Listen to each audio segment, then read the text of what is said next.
Have you ever pondered why it's so hard to let go of things, even when they're causing us pain?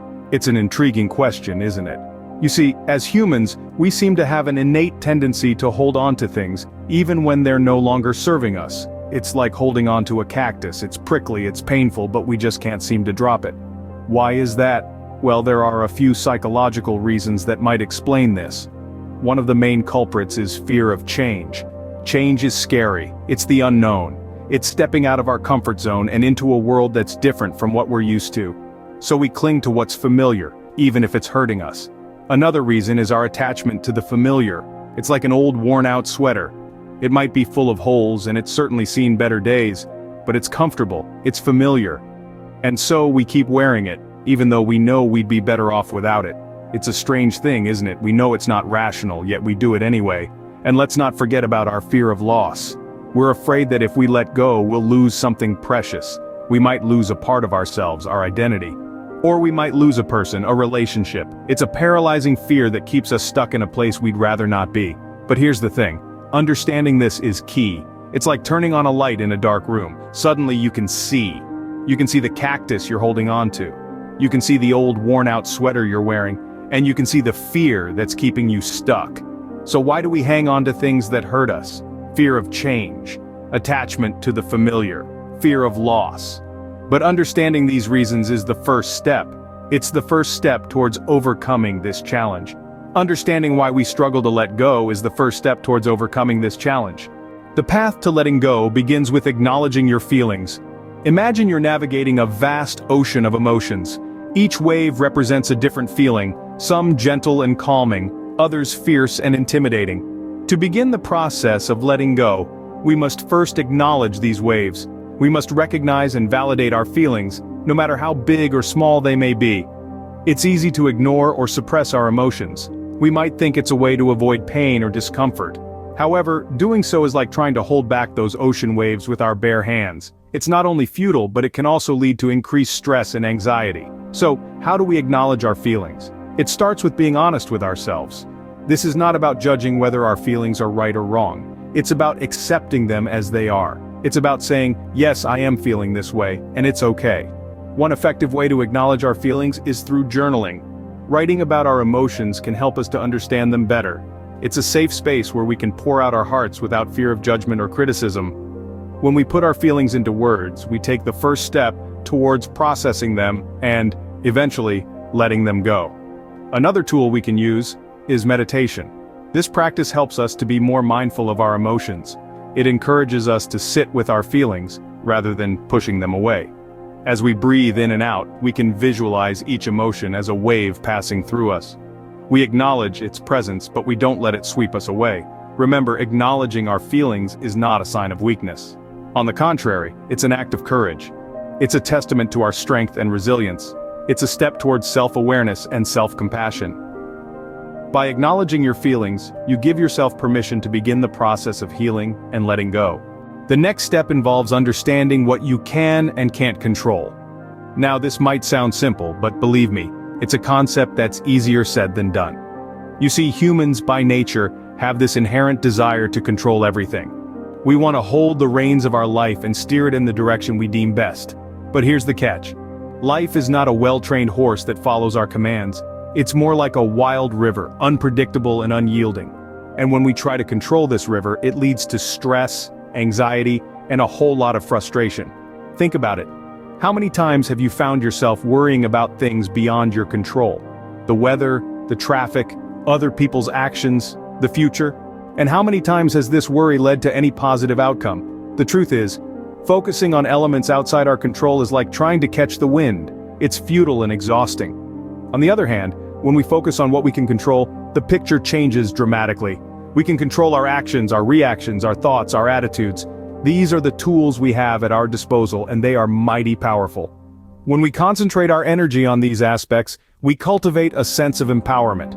We become the captains of our own ships, navigating the turbulent waters of life with confidence and resilience. Let's take an example. You can't control if it's going to rain on your parade, literally or metaphorically, but you can control how you react to it. You can either curse the skies and let it dampen your spirits, or you can dance in the rain and make the most of the situation.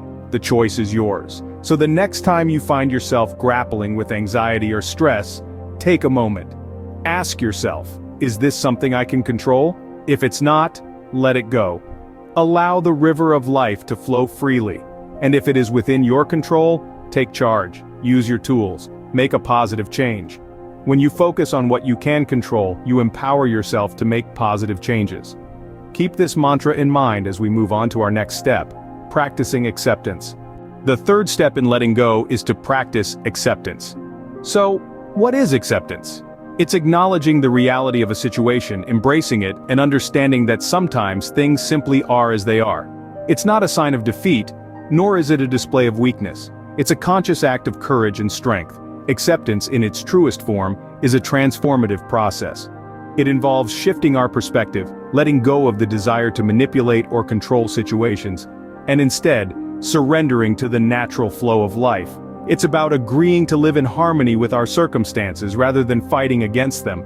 This doesn't mean we're giving up or settling for less. It's about understanding the reality of the situation and choosing to move forward. Imagine you're stuck in a traffic jam.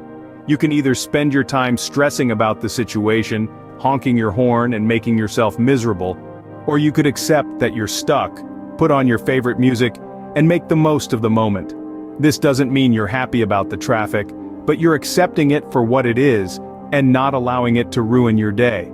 This is the essence of acceptance, recognizing that there are some things we can't change, and choosing to react in a way that promotes peace and positivity. It's about finding serenity in the midst of chaos and tranquility amidst turbulence. Practicing acceptance is a key step in the process of letting go. It's a journey that requires patience and persistence. It's about embracing the present moment, no matter how uncomfortable or challenging it may be. It's about letting go of the need to control everything around us, and instead, learning to flow with the rhythm of life. By practicing acceptance, we can liberate ourselves from the shackles of stress and anxiety. We can learn to navigate through life's ups and downs with grace and resilience. We can cultivate a sense of inner peace and happiness, regardless of our external circumstances. Acceptance allows us to free ourselves from the burden of trying to change things we can't. It's about finding the courage to let go and the wisdom to move forward. Letting go is a journey, not a destination. It's a mantra worth repeating, a gentle reminder that the act of releasing is not a one-time event, but rather a continual process, a journey that unfolds over time. Do you recall the steps we've explored so far? First, we grappled with the challenge of letting go. It's not easy, but it's necessary. Next, we acknowledged our feelings, accepting them as valid and real. We then learned to distinguish between what we can and can't control, focusing our energy on the areas where we can make a difference. And of course, we practiced acceptance, a powerful tool in our journey of letting go. Each step is important, but they are not linear. They don't follow a strict sequence.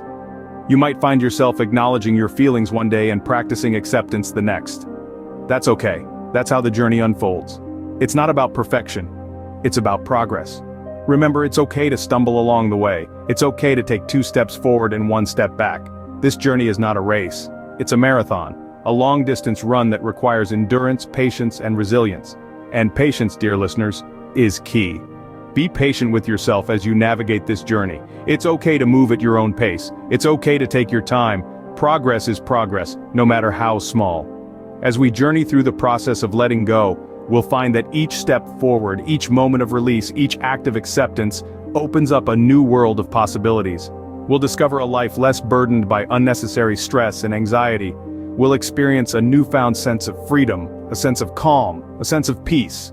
So keep going, keep moving forward. Keep practicing, keep letting go. By learning how to let go, we open ourselves up to new possibilities and a life free from unnecessary stress and anxiety. This is your journey. Own it, embrace it, cherish it, and let it lead you to a place of peace and tranquility.